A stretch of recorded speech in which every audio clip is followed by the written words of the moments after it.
قرآن کی روشنی میں نماز کی عملی صورت، نماز کی تیاری، اذان اور آغاز نماز۔ بسم اللہ الرحمن الرحیم، الحمدللہ رب العالمین، والصلاۃ والسلام علی رسولہ الکریم۔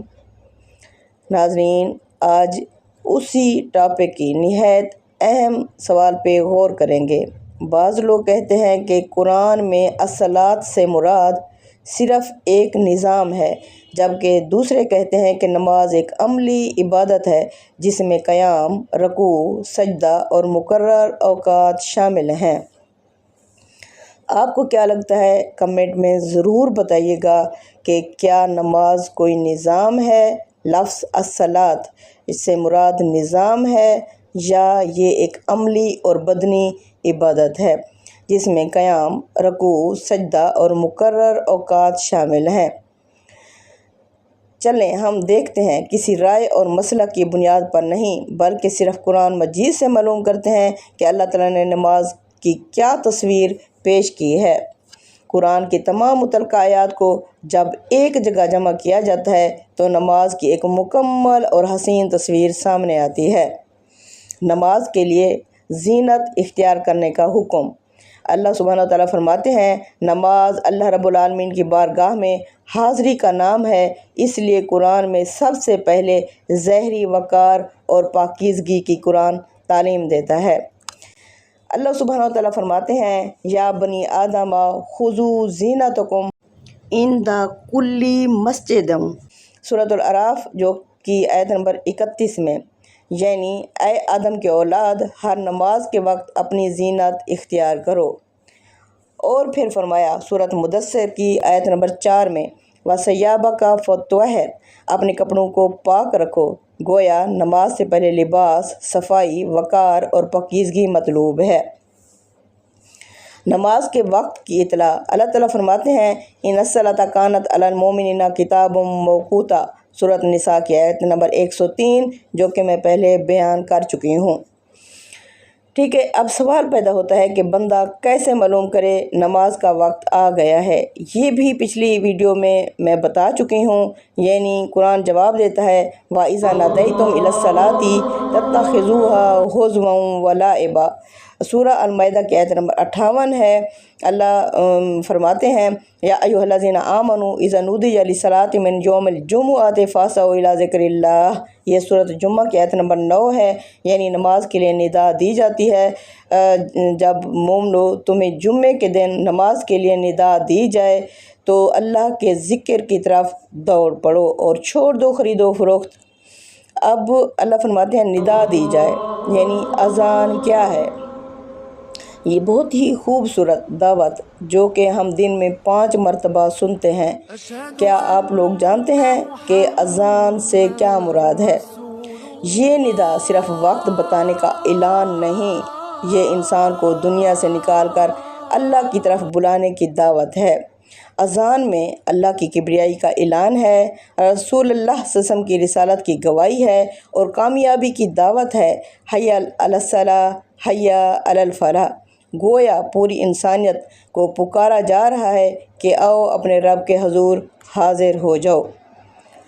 اسی لیے تو ناظرین، جو کافر تھے وہ شور مچا دیتے تھے، مذاق اڑاتے تھے، کیونکہ انہیں پتہ تھا یہ اذان نہیں بلکہ مکمل دین کی دعوت ہے جو دی جا رہی ہے، نماز میں ہی فلاح ہے۔ اگر یہ سمجھ گئے، نماز کے لیے آ گئے تو کامیاب ہی ہو جائیں گے۔ کہ اپنا رخ قبلے کی طرف کر لو۔ اب بندہ اللہ کے حضور کھڑا ہونے لگا۔ قرآن فرماتا ہے، وَأَقِیمُوا وَجُوہَکُمْ عِنْدَ کُلِّ مَسْجِدٍ، سورۃ الاعراف کی آیت نمبر 29 ہے، اور پھر واضح حکم دیا، فَوَلِّ وَجْهَکَ شَطْرَ الْمَسْجِدِ الْحَرَامِ، یعنی اپنا رخ مسجد الحرام کی طرف پھیر لو۔ یہ آیت 144 تھی سورہ بقرہ کی، ٹھیک ہے، 144۔ پھر یہی حکم اللہ تعالیٰ نے 149 سورہ بقرہ کی میں دیا، وَمِنْ حَیْثُ خَرَجْتَ، اور تم جہاں سے بھی نکلو، فَوَلِّ وَجْهَکَ شَطْرَ الْمَسْجِدِ الْحَرَامِ، اپنا رخ مسجد الحرام کی طرف پھیر لو۔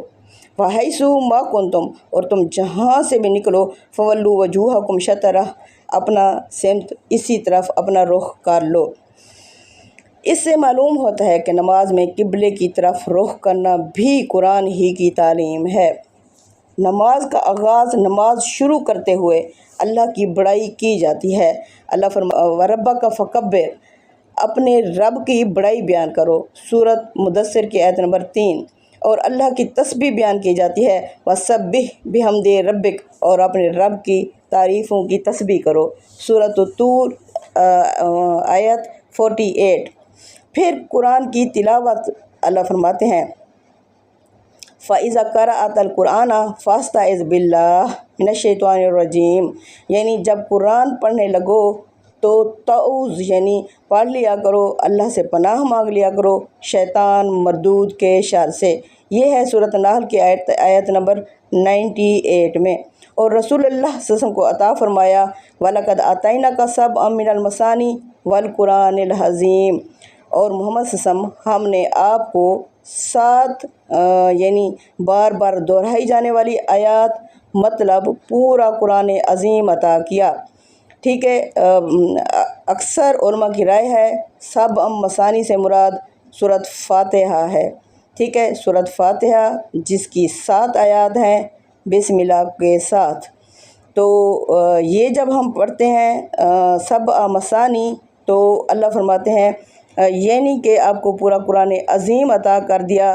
وہ ایک دعا ہے، جواب دعا میں ہم قرآن کی آیت پڑھتے ہیں۔ یہ سورۃ الحجر آیت نمبر 87 میں اللہ نے فرمایا اللہ اکبر اللہ اکبر الحمد للہ رب العالمین الرحمن الرحیم مالک یوم الدین إياك نعبد وإياك نستعين اهدنا الصراط المستقيم صراط الذين أنعمت عليهم غير المغضوب عليهم ولا الضالين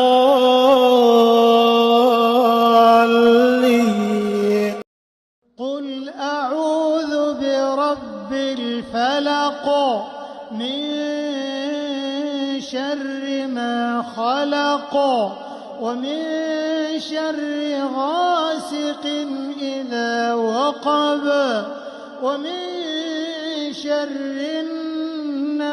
النفاثات في العقد ومن شر حاسد إذا حسد۔ ناظرین، انبیاء علیہ السلام کو اللہ تعالیٰ نے نمازیں سکھائیں۔ یہ ایک تعلیم ہے جو سکھائی جاتی ہے۔ سورۃ ابراہیم کی طرف چلتے ہیں۔ سورۃ ابراہیم جو کہ 14 نمبر سورہ ہے، اس کے آیت نمبر 40 میں اللہ سبحانہ و تعالیٰ فرماتے ہیں رب اجعلنی مقیم الصلاۃ ومن ذریتی، اے میرے رب مجھے نماز قائم کرنے والا بنا اور میری اولاد میں سے بھی۔ حضرت ابراہیم علیہ السلام کی دعا یہ ایک ایسے عمل کے لیے دعا ہے جو سیکھا اور سکھایا جاتا ہے۔ سورۃ الانعام جو کہ 6 نمبر سورہ ہے، اس کی آیت نمبر 162 کی سب سے اہم آیت اللہ فرماتے ہیں قُلْ إِنَّ صَلَاتِي وَنُسُكِي وَمَحْيَايَ وَمَمَاتِي لِلَّهِ رَبِّ العالمین، کہہ دیجئے بے شک میری نماز، میری قربانی، میری زندگی، میری موت سب اللہ رب العالمین کے لیے ہے۔ نماز، قربانی، زندگی اور موت 4 الگ چیزیں۔ نماز اتنی حقیقی ہے جتنی قربانی اور زندگی۔ آگے چلیں، نماز چھوڑنے والوں کے لیے قرآن میں وعید ہے۔ ٹھیک ہے، ہم نے قرآن کی روشنی میں دیکھا نماز اللہ کا ایک عظیم حکم ہے۔ یہ صرف ایک عبادت نہیں بلکہ بندے اور اس کے رب کے درمیان تعلق کا مضبوط ذریعہ ہے۔ اس لیے قرآن جہاں نماز قائم کرنے والوں کی تعریف کرتا ہے وہی نماز چھوڑنے یا اس سے غفلت برتنے والوں کو سخت تنبیہ اور وارننگ بھی دیتا ہے۔ آئیے صرف قرآن مجید سے دیکھتے ہیں کہ نماز ترک کرنے کے کیا کیا نتائج ہیں۔ اہل جنت اور اہل جہنم سے پوچھیں گے ما سلککم فی سقر، تمہیں کون سی چیز سقر یعنی جہنم میں لے آئی؟ قالوا لم نک من المصلین، وہ کہیں گے ہم نماز نہیں پڑھتے تھے۔ غور کیجئے، قرآن نے سب سے پہلے وجہ یہی بیان کی ہے کہ ہم نماز قائم کرنے والوں میں سے نہیں تھے۔ نماز کو ضائع کرنے والوں کا انجام اللہ تعالیٰ فرماتے ہیں فخالف من بعدہم خلف اضاعوا الصلاۃ واتبعوا الشہوات فسوف یلقون غیا، سورۃ مریم کی آیت نمبر 59 ہے۔ اس کے بعد ایسے ناخلف لوگ زمین کے جان نشین بنے جنہوں نے اپنی نمازیں ضائع کر دیں اور خواہشات نفس کے پیچھے چل پڑے، پس عنقریب وہ اپنے اس انجام کو پہنچیں گے۔ یہ آیت بتاتی ہے کہ جب نماز چھوڑ دی جاتی ہے تو انسان آہستہ آہستہ خواہشات کا غلام بن جاتا ہے۔ سجدے کی دعوت ملے گی مگر سجدہ نہ کر سکیں گے۔ اللہ تعالیٰ قیامت کا منظر بیان کرتے ہوئے فرماتے ہیں یوم یکشف عن ساق ویدعون الی السجود فلا یستطیعون خاشعۃ ابصارہم ترہقہم ذلہ وقد کانوا یدعون الی السجود وہم سالمون، سورۃ القلم آیت 42 اور 43۔ دنیا میں وہ صحیح سالم تھے، انہیں سجدے کی دعوت دی جاتی تھی لیکن انہوں نے اس کی قدر نہ کی۔ آج قیامت کے دن سجدہ کرنا چاہیں گے مگر نہیں کر سکیں گے۔ یہ کتنی بڑی حسرت ہوگی ناظرین۔ نماز میں غفلت، اللہ تعالیٰ قرآن کریم میں فرماتے ہیں فوائل للمصلین الذین هم عن صلاتهم ساہون، سورۃ الماعون کی آیت نمبر 4 اور 5۔ تباہی ہے ان نمازیوں کے لیے جو اپنی نماز سے غافل ہیں یا نماز میں کھڑے ہو کر نماز کی حقیقت بھول جاتے ہیں، یعنی صرف نماز پڑھ لینا کافی نہیں بلکہ اسے اس کے حق کے ساتھ ادا کرنا بھی ضروری ہوتا ہے۔ ناظرین، اس کا نتیجہ کیا نکلا؟ قرآن کا پیغام بالکل واضح ہے۔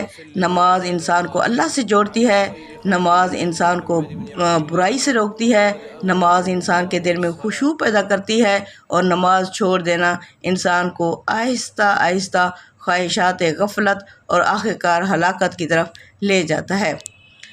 لہٰذا اگر ہم دنیا اور آخرت دونوں میں کامیاب ہونا چاہتے ہیں تو نماز کو اپنی زندگی کی پہلی ترجیح بنانا ہوگی، کیونکہ یہی وہ عبادت ہے جس کے بارے میں اللہ تعالیٰ نے بار بار تاکید فرمائی ہے اور جسے چھوڑنے والوں کے لیے قرآن نے سخت وعید سنائی ہے۔